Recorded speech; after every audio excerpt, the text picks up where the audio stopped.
at the beginning of the 20th century, teetered on the brink of catastrophe. Tensions between the great powers mounted daily, transforming the continent into a powder keg. Lorraine, a region on the border of France and Germany, became a focal point of this confrontation, a place where two mighty war machines would soon clash. The German Empire, confident in its military might after a series of successful reforms, saw an opportunity for a decisive strike in this direction. The French Republic, remembering the bitterness of its defeat in 1870, prepared to defend every inch of its land. Other players in European politics closely observed this brewing conflict. Russia and Poland anxiously followed developments, understanding that the outcome of battles in the West would inevitably reverberate on their eastern borders. Spain, maintaining neutrality, gathered intelligence on communications between the Entente countries. The world held its breath. The first shots in Lorraine were destined to determine the fate not only of the warring parties, but of the entire European continent for decades to come. The German High Command regarded Lorraine as the key to victory on the Western Front. As early as the end of the 19th century, German strategists had developed detailed plans for an offensive through this territory. General Alfred von Schlieffen and later Helmut von Moltke the Younger saw in this direction an opportunity to deliver a decisive blow to the French army. Generaloberst Max Clemens Lothar Freiherr von Hausen, commander of the Third Army, was appointed responsible for planning and conducting the operation. Under his leadership, the staff developed a multi-layered strategy that took into account the peculiarities of the terrain. Lorraine, with its hilly relief, dense forests, and numerous rivers, represented a complex theater of military operations. "Our task is to use the landscape to our advantage," von Hausen said at meetings with division commanders. German engineering units meticulously mapped the terrain, identifying optimal routes for troop advancement and positions for artillery. The technical equipment of the German army at the beginning of the operation was impressive. It was armed with the latest models of field howitzers, capable of firing from concealed positions. The command placed particular emphasis on heavy artillery, the Big Berthas, capable of destroying French fortifications from a distance of up to 20 kilometers. The human resources were also prepared to the highest standard. German soldiers underwent intensive training, including forced marches with full gear across rugged terrain. The officer corps, raised in the traditions of the Prussian military school, was distinguished by high professionalism and initiative. "We have created a new type of army," proudly noted War Minister Erich von Falkenhayn, observing the maneuvers. The military reforms of recent decades had indeed transformed the German armed forces. A reservist system was introduced, allowing for a rapid increase in troop numbers. The transport infrastructure was developed with potential military needs in mind. The railway network allowed for the swift transfer of troops between sectors of the front. Special attention in the offensive plan was given to the interaction of various branches of service. Infantry, artillery, and cavalry were to act as a single mechanism. An improved field communication system, including telephone lines and signal posts, was created for coordination. Французское командование не питало иллюзий относительно намерений Германии. Линия обороны в Лотарингии создавалась годами как несокрушимый щит против возможного вторжения. Генерал Жозеф Жофер, главнокомандующий французскими вооруженными силами, лично контролировал укрепление этого стратегически важного направления. Оборонительная система представляла собой настоящий шедевр военно-инженерного искусства. 3 эшелона укреплений простирались в глубину на 15 километров. Первая линия состояла из передовых постов наблюдения и легких полевых укреплений. предназначенных для раннего обнаружения противника и сдерживания первого удара. Вторая линия включала в себя бетонированные доты, соединенные системой траншей и подземных ходов.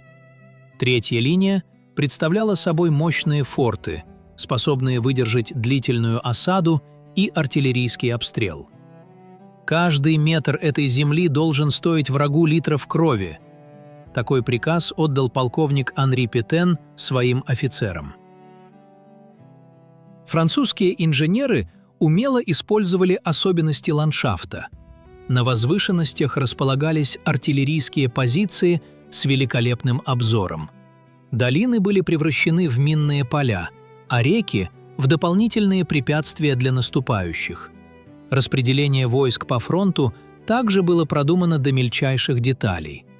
Пехотные дивизии занимали основные оборонительные позиции. Кавалерийские части находились в готовности для проведения фланговых контратак.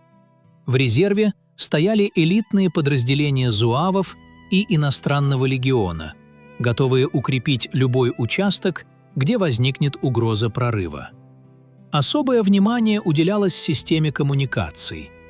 Телефонные линии дублировались полевым телеграфом, а на случай их повреждения была организована служба посыльных.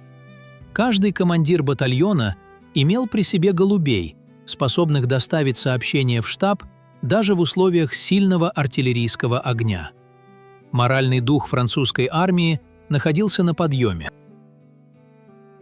Офицеры проводили с солдатами беседы о значимости предстоящих боев.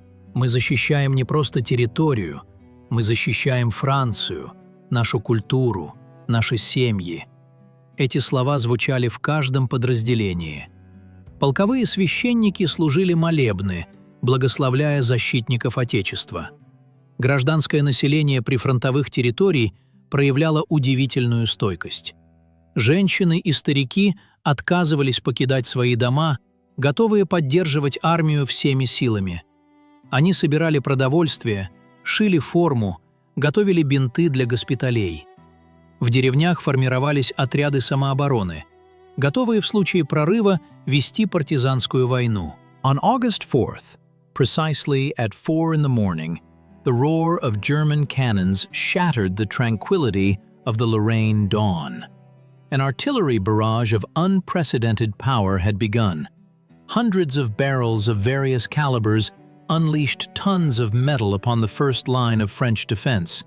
The earth trembled, the air filled with the scent of gunpowder and char. It was like the end of the world, Captain Jean Merville, a company commander on the front line, later recalled. It seemed as if the very ground had turned into a boiling cauldron. The German artillery operated according to a meticulously developed plan. First, fire concentrated on observation posts and communication nodes, then shifted to French artillery positions, and only then rained down on the trenches of the first line. New howitzers, capable of indirect fire over hills and wooded areas, proved particularly effective. 2 hours after the start of the artillery preparation, German infantry advanced. Forward assault groups, armed with grenades and flamethrowers, moved in short rushes, using terrain features for cover. They were followed by the main forces with machine guns and light mortars. Despite the power of the initial strike, the French defense was not broken. Many fortifications, especially the concrete pillboxes of the second line, withstood the artillery fire. As soon as the German infantry approached within effective firing range, French machine gunners opened a barrage of fire. "We were waiting for this moment," said Sergeant Pierre Dubois, commander of a machine gun crew. "When I saw the gray greatcoats in my sights, I felt a strange calm. We were ready." On the left flank of the German offensive, there was a snag. Assault groups advancing through wooded terrain came under crossfire from camouflaged French machine gun nests. Losses were significant, and Battalion Commander Major Heinz Guderian decided to change the direction of the attack. In the center of the offensive, The Germans achieved greater success. Utilizing their superiority in heavy artillery, they destroyed several key fortifications and created a breach about a kilometer wide. Reserve units, reinforced with sappers and machine gun crews, were immediately directed into this breach. The French command reacted promptly to the threat of a breakthrough. Colonel Charles de Gaulle, commanding a reserve regiment, received orders to move to the breakthrough site and restore the defense line at all costs. The forced march across rough terrain took less than an hour. The French soldiers understood the criticality of the situation. When German troops descended upon French positions in Lorraine, few anticipated the level of resistance they would encounter. The French defense, built according to all the canons of military science, turned into a real nightmare for the attacking German units. Colonel Philippe Pétain, the future Marshal of France, personally commanded a key sector of the defense. "Fire must be economical but accurate," was the order his artillerymen received. French batteries of 75mm cannons, the famous quick firers, were masterfully camouflaged on the reverse slopes of the hills. They opened fire only on concentrations of enemy personnel, conserving precious ammunition. Near the village of Montigny, one of the most heroic episodes of the battle took place. Captain Maurice Durand's company, just 80 men, held a strategically important height for 14 hours against 3 battalions of German infantry. When ammunition ran out, the French launched a bayonet charge. "Better to die standing than live on your knees." These words of the captain became known throughout France. The French command skillfully utilized reserves. General Joffre created mobile, rapid response groups, flying squads capable of arriving at threatened sectors in the shortest possible time. These squads, consisting of selected soldiers, were transported by trucks and even requisitioned taxis. Engineer units played a special role in the defense. French sappers created false targets for German artillery, mock batteries and fortifications that diverted enemy fire. At the same time, they mined probable routes of German troop advancement, turning every meter of territory into a deadly trap. The turning point of the battle occurred at Verdun. German units, having broken through the first line of defense, were met by a crushing flank attack by French cavalry. A regiment of cuirassiers, commanded by Colonel Jean-Baptiste Estienne, attacked in the classic style, in close formation, with sabers drawn. The effect was stunning. The German infantry wavered and began to retreat. French intelligence also made an invaluable contribution to the defense. Agents operating behind enemy lines transmitted accurate information about the movements of German reserves. This allowed the command to anticipate the directions of main attacks and reinforce threatened sectors in a timely manner. By the end of the third day of the battle, it became evident that the German plan for a lightning breakthrough had failed. The French defense, flexible and tenacious, exhausted the advancing enemy units. The losses of the German army reached a critical level, especially among junior officers who personally led soldiers into attack. By the middle of the first week of battle in Lorraine, the nature of the fighting had changed dramatically. If the first days were characterized by a massive German offensive and stubborn French defense, now the initiative began to shift back and forth. Both sides transitioned to active maneuver warfare, alternating assaults and counterattacks. At dawn on the sixth day, the French command took a bold step. General Foch, commanding the northern sector of the front, assembled a strike group consisting of 3 infantry divisions and a brigade of colonial troops. At 5 o'clock in the morning, after a short but intense artillery preparation, the French launched a counteroffensive in the Saint-Avold sector. "Today we reclaim our land!" With these words, Colonel Leclerc led his regiment into the attack. French soldiers advanced under the cover of a rolling barrage. The artillerymen, skillfully shifted their fire 100 meters every 3 minutes, allowing the infantry to advance literally on the heels of the explosions. The German command was caught off guard by the strength and coordination of the French counterattack. In the first 2 hours, the French managed to reclaim 7 kilometers of territory and capture important height 324, dominating the Nied River Valley.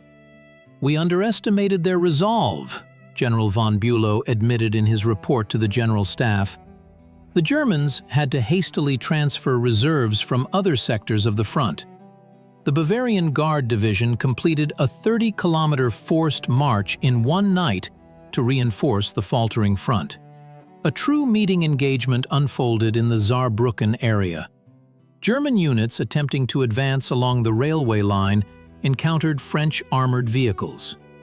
Renault armored cars, armed with rapid-fire cannons, delivered a flank attack on the enemy column.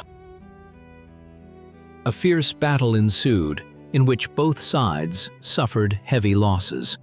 The fighting for the village of Morville was particularly bloody. This small settlement changed hands 5 times within 24 hours. Every house became a fortress, every street a battlefield. German assault groups used infiltration tactics, while the French responded by organizing fire pockets. Casualties on both sides reached critical levels. The French 4th Infantry Regiment lost 2/3 of its personnel, but held its positions.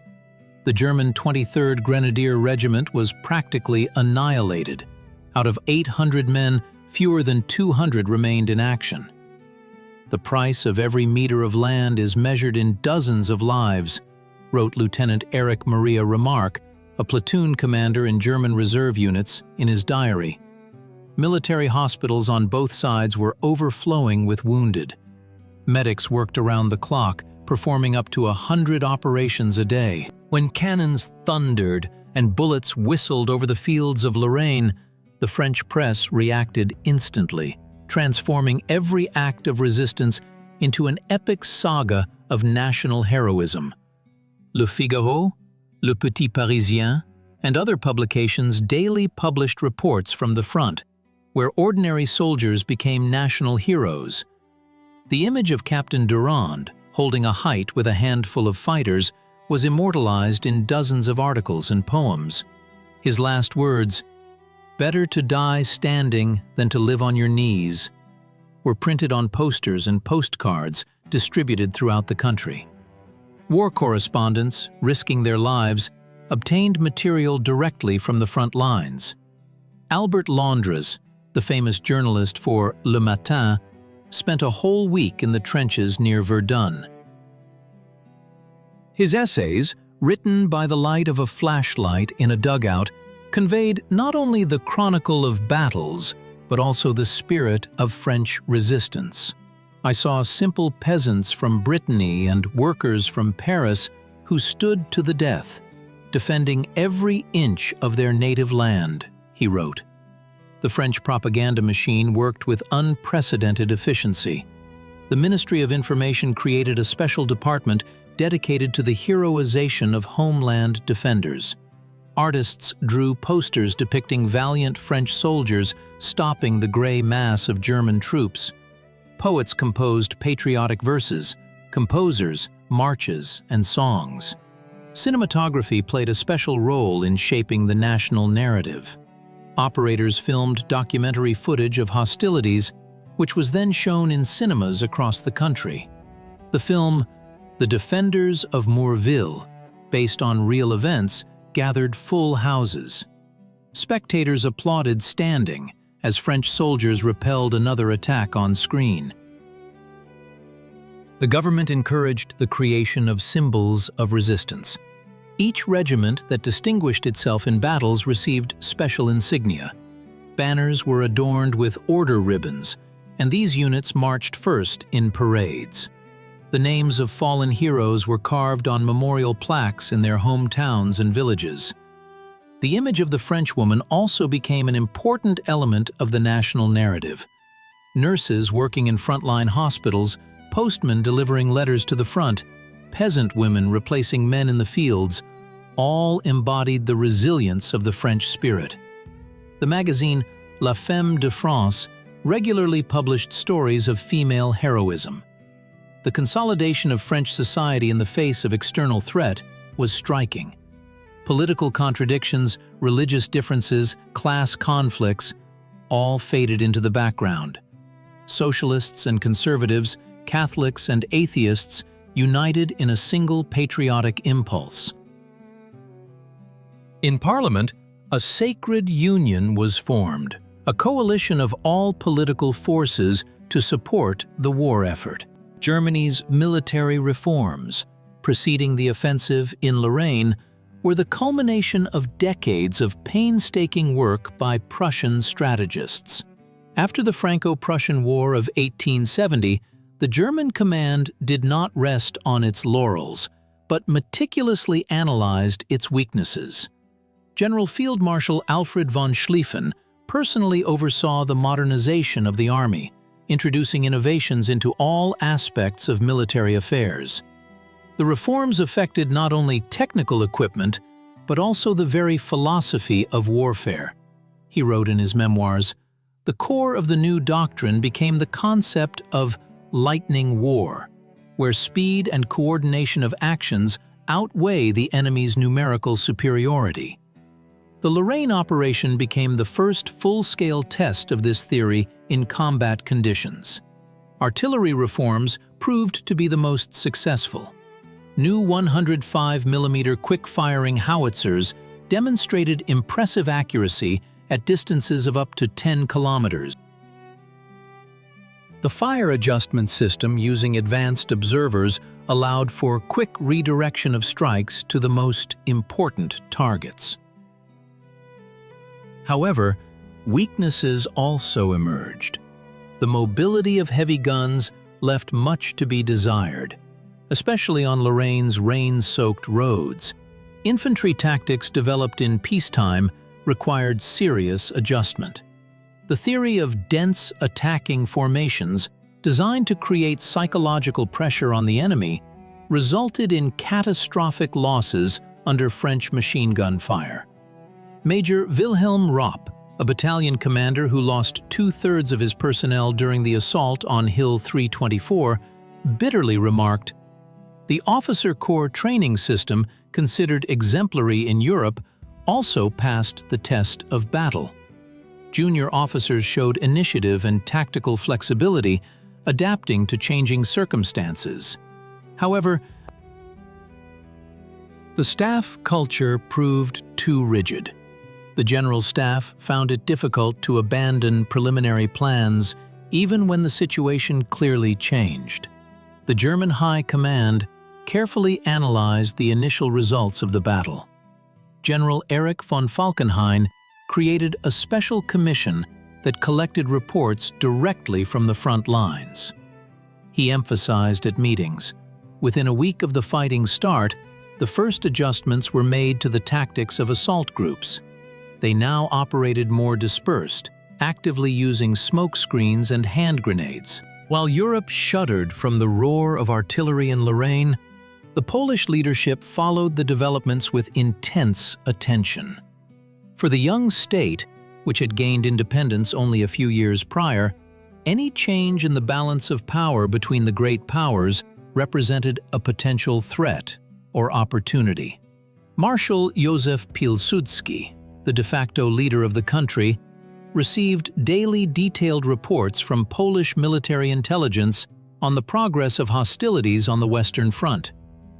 In his Warsaw office, he spent hours studying maps of Lorraine, noting troop movements and analyzing the tactical decisions of the opposing sides. The fate of Poland is being decided not only on the Vistula, but also on the Rhine, he told his generals at closed meetings. The Polish General Staff drew valuable lessons from observing the battle.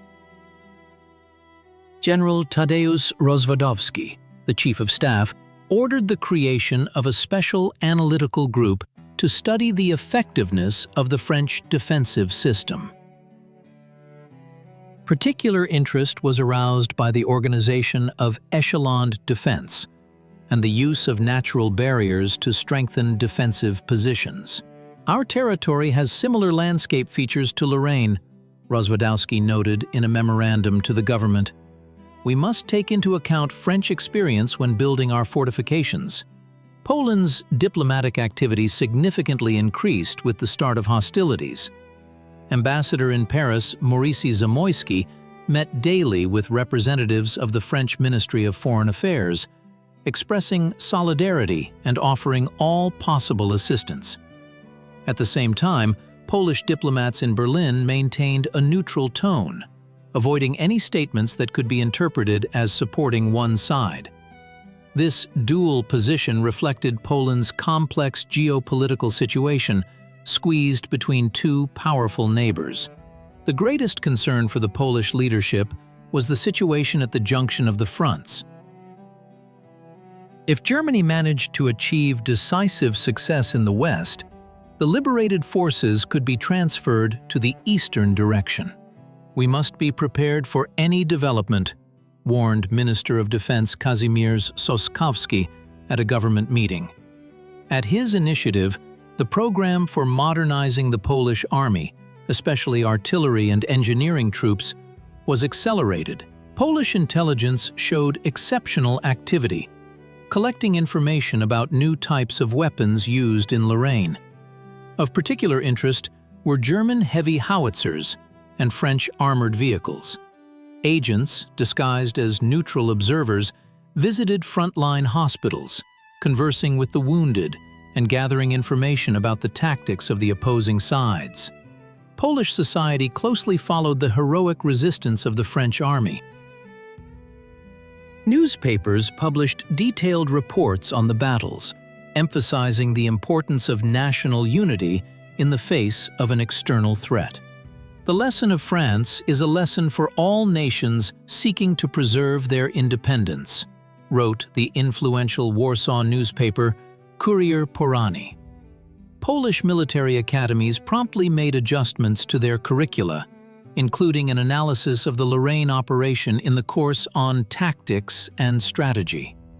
Young officers studied both successful decisions and mistakes of the French and German command. Special attention was paid to the organization of interaction between different branches of service and the field communications system. While the roar of cannons in Lorraine echoed across Europe, in St. Petersburg, the General Staff of the Russian Empire worked with redoubled intensity.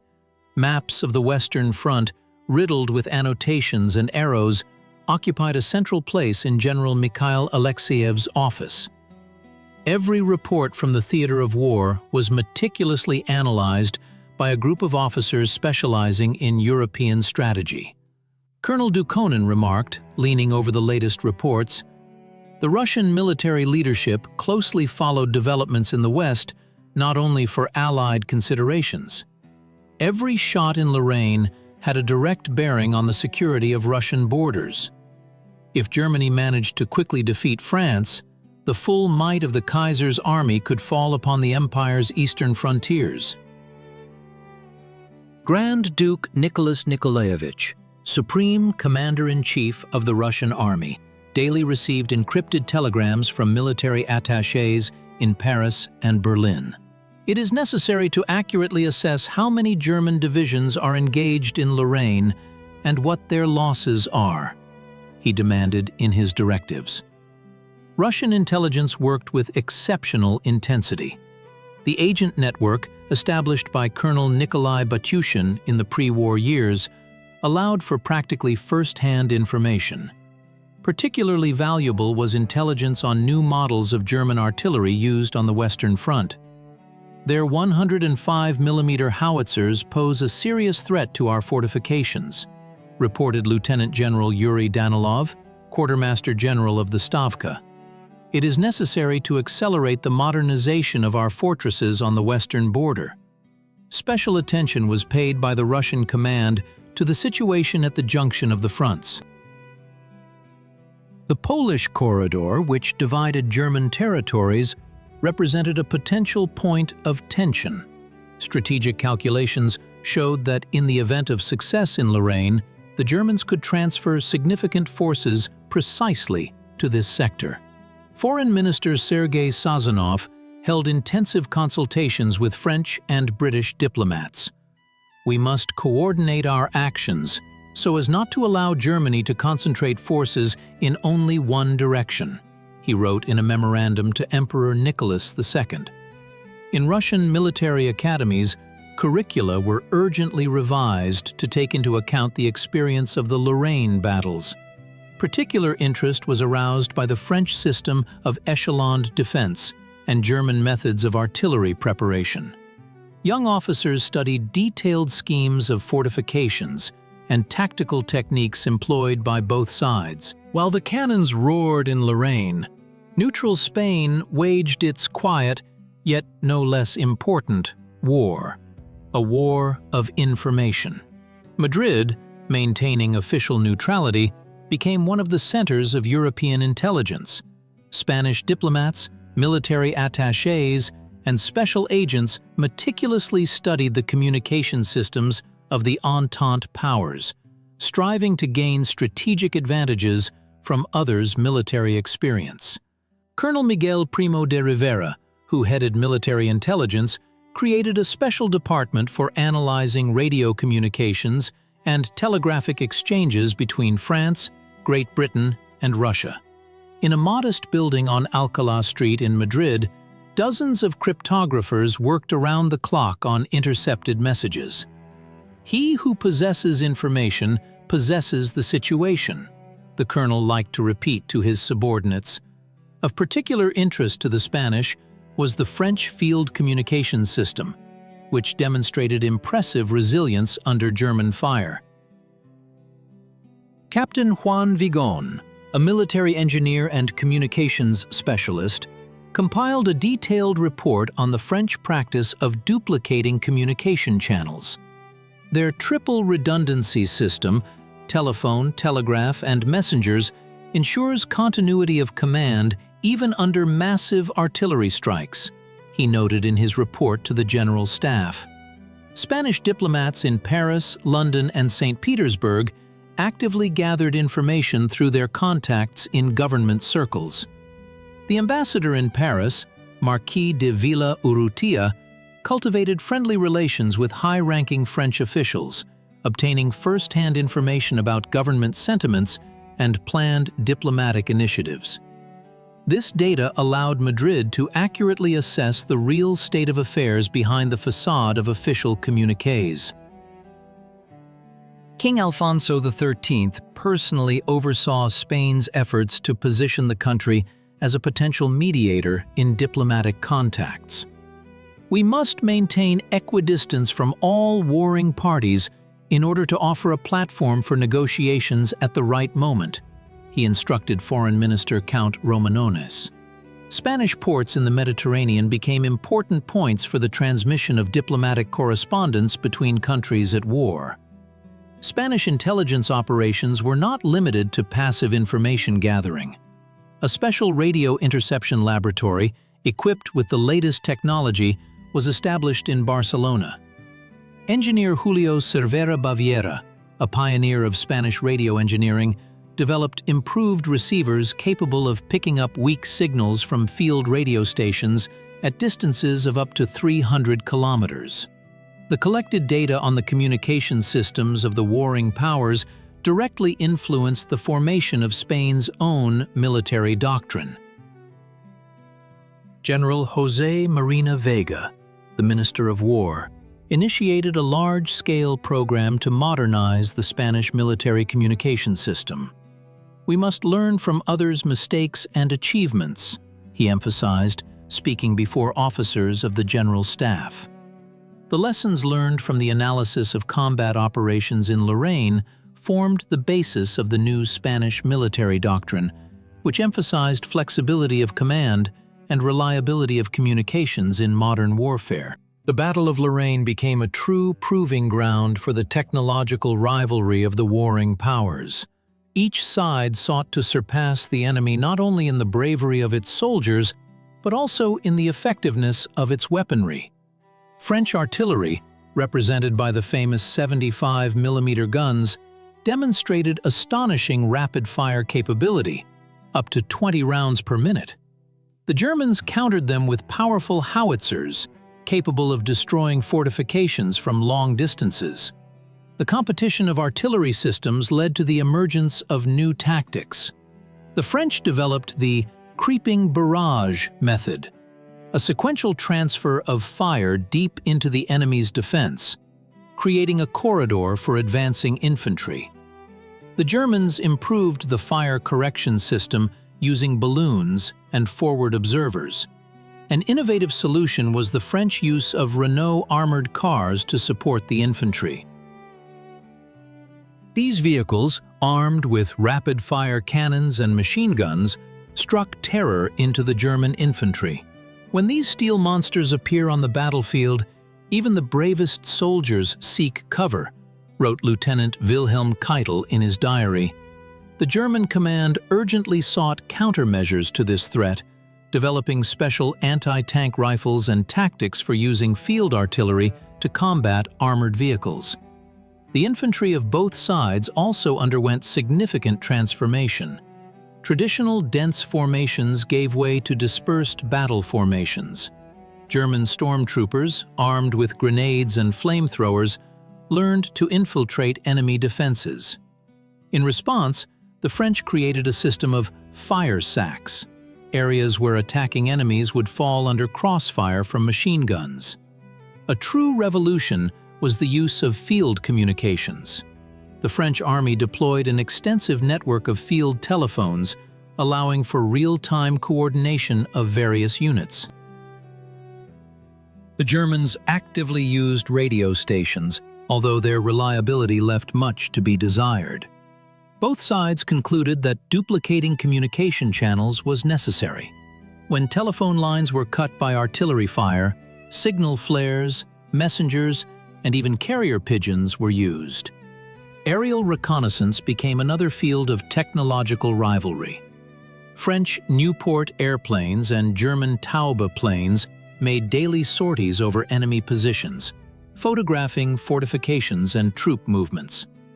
This led to the appearance of the first fighter planes, designed specifically to combat reconnaissance aircraft. Medical services also introduced innovations. The French created mobile surgical hospitals located in close proximity to the front line. This allowed for qualified assistance to the wounded in the first hours after injury, significantly reducing mortality. The Germans improved the system for evacuating the wounded, using specially equipped hospital trains. The experience of Lorraine led to a fundamental revision of military doctrines. It became evident that future wars would be won not only by the bravery of soldiers, but also by technological superiority.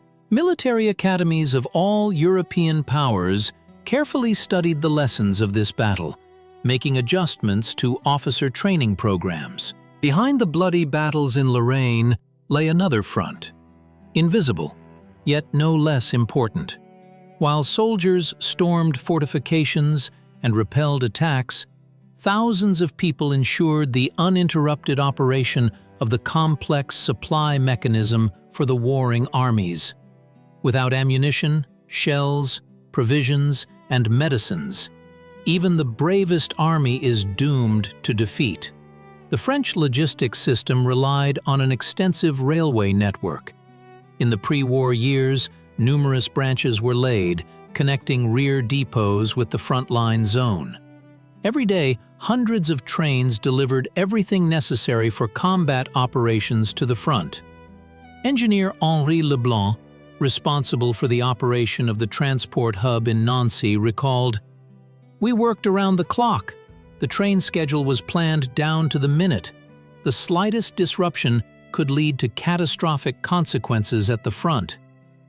The German logistical machine operated with legendary Prussian meticulousness. Each battalion had a precise calculation of the necessary supplies for a day of battle. Special quartermaster units followed directly behind the advancing troops, delivering ammunition and provisions to the front line. Oberst Walter Reinhardt, head of Corps Logistics, demanded absolute punctuality from his subordinates.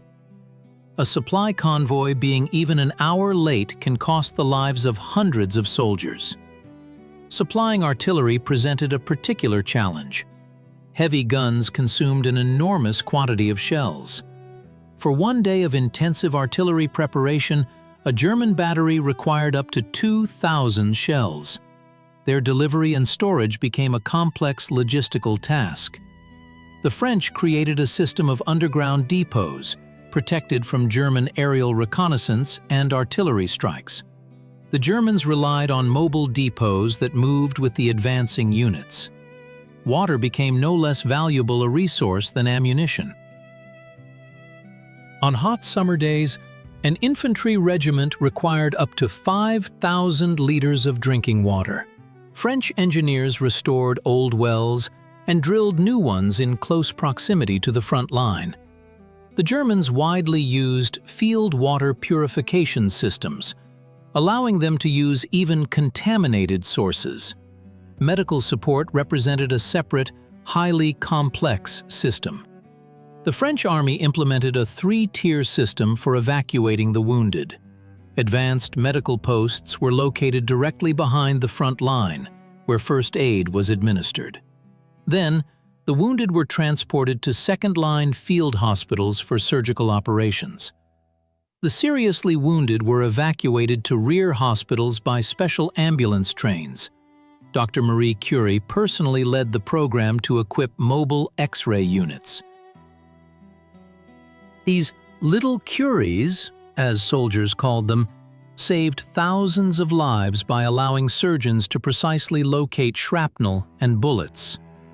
Science must serve humanity, especially in such dark times, the great scientist said, training nurses in handling X-ray equipment. The German medical service emphasized the standardization of procedures. Every medic underwent standardized training, allowing them to act according to clear algorithms in any conditions. Professor Ernst von Bergmann, chief surgical consultant of the German army, developed a system for sorting the wounded, which allowed for the optimal allocation of limited medical resources. Thousands of civilians became the invisible heroes of the logistical front: railway workers, porters, drivers, nurses. Without their selfless work, no army could have conducted military operations. It was in Lorraine that military strategists on both sides realized the critical importance of the rear for modern warfare. The old saying, "An army marches on its stomach," took on new meaning. Now the army also fought on the shoulders of logisticians, engineers, and medics. While the cannons roared in Lorraine, the global community held its breath, closely following every turn of this historical confrontation. Neutral states and potential allies of both sides analyzed every report from the front, every diplomatic statement, trying to predict how Europe's political map would change in the coming months. Switzerland, traditionally maintaining neutrality, transformed into an international observation post. In Zurich cafes, diplomats and journalists from around the world exchanged information and forecasts. The Swiss press, unrestrained by military censorship, published materials that could not appear in the newspapers of warring countries. The quote, Zero sent special correspondents to the border regions of France and Germany, providing readers with the most objective picture of events. The United States of America, formally adhering to the doctrine of isolationism, closely monitored the development of events in Europe. President Woodrow Wilson received daily detailed reports from American military attachés in Paris and Berlin. Quote, one he noted at a closed meeting with cabinet members. The American press widely covered events in Europe, shaping public opinion. The quote, too, published detailed battle maps indicating troop positions and directions of attacks. the sympathies of American journalists increasingly leaned towards France, whose heroic defense elicited admiration across the ocean. Italy, bound by treaty obligations with Germany, but having historical and cultural ties with France, found itself in a difficult position. The Italian government, under Giovanni Giolitti, weighed all the pros and cons of entering the conflict. Military analysts in Rome specifically studied the effectiveness of German artillery and the resilience of the French defense, drawing conclusions about their own army's readiness for modern warfare. Scandinavian countries, geographically distant from the theater of war but economically linked to both belligerents, adopted a position of cautious neutrality. Swedish and Norwegian diplomacy intensified contacts with both sides, offering mediation services for future peace negotiations. King Gustav V of Sweden personally wrote letters to the heads of the warring powers, calling for an early cessation of bloodshed. The international press showed particular activity. Journalists from various countries sought to enter the combat zone to provide their readers with first-hand information. American reporter Richard Harding Davis, Briton Philip Gibbs, and Swedish journalist Sven Hedin sent to their editorial offices not only dry facts about troop movements, but also vivid sketches of soldiers' courage, the suffering of civilians, and destroyed towns and villages. Global public opinion gradually sided with France. The image of a small nation heroically defending its land from a powerful aggressor resonated with people across the world. Even in neutral countries, demonstrations in support of the French resistance took place. In New York, Stockholm, and Buenos Aires, people raised funds to help wounded French soldiers and refugees. Diplomatic activity reached an unprecedented level. The embassies of the belligerent powers in neutral countries became true information centers, disseminating viewpoints favorable to their governments. German diplomats emphasized the inevitability of the conflict due to French representatives spoke of the results of the battle in Lorraine significantly impacted international relations. The resilience of the French defense forced many neutral countries to reassess their evaluations of the balance of power. If earlier a German victory seemed predetermined, now the outcome of the war appeared uncertain. This led to a more cautious policy by Germany's potential allies and instilled confidence in countries sympathetic to the Entente. The Battle of Lorraine, which began as another episode in the confrontation between great powers, eventually acquired significance far beyond the scope of a local military conflict. Its consequences affected the entire subsequent course of European history, forcing military strategists and politicians to revise established doctrines and perceptions of modern warfare. First and foremost, the battle dispelled the myth of lightning war. The German concept of Blitzkrieg, which envisioned a swift and decisive defeat of the enemy, collided with the reality of layered defense and national resolve. General Erich Ludendorff, analyzing the results of the operation, wrote in his diary, "We underestimated the spirit of a people fighting for their land. This is a lesson that German military thought must not forget." For France, the heroic defense of Lorraine became a symbol of national rebirth. After the humiliating defeat of 1870, the country proved its ability to resist the German war machine. This strengthened the nation's morale and laid the groundwork for what historians would later call the, quote, Colonel de Gaulle, one of the heroes of the battle, later used this experience in developing France's new military doctrine.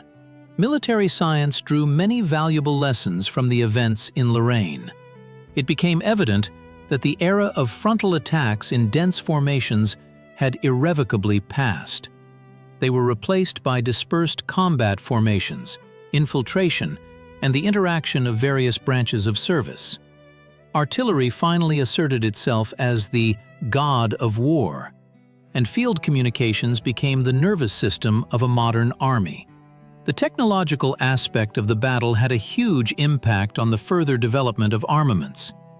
The experience of using armored vehicles led to the creation of the first true tanks.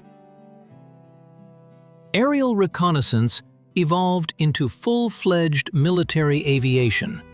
Field communication systems became the prototype of modern tactical troop control networks. For countries observing the conflict, the lessons of Lorraine became the basis for revising their own military doctrines. Poland accelerated the construction of fortifications on its borders, taking the French system of layered defense as a model. Russia modernized its artillery, taking into account the experience of using heavy howitzers. Spain reformed its military communication system based on an analysis of the warring parties' communications. Diplomatically, the battle changed the balance of power in Europe. The steadfastness of the French defense forced many neutral countries to revise their assessments of the balance of power. Italy, wavering between an alliance with Germany and the Entente, leaned towards the latter, seeing that the victory of the Central Powers was not a foregone conclusion. Finally, Lorraine became an important lesson for civil society. War ceased to be solely the business of professional soldiers. It transformed into a confrontation between nations, requiring the mobilization of all state resources. The heroism of ordinary soldiers, the selflessness of nurses, the labor of home front workers, all this formed a new understanding of civic duty and national unity.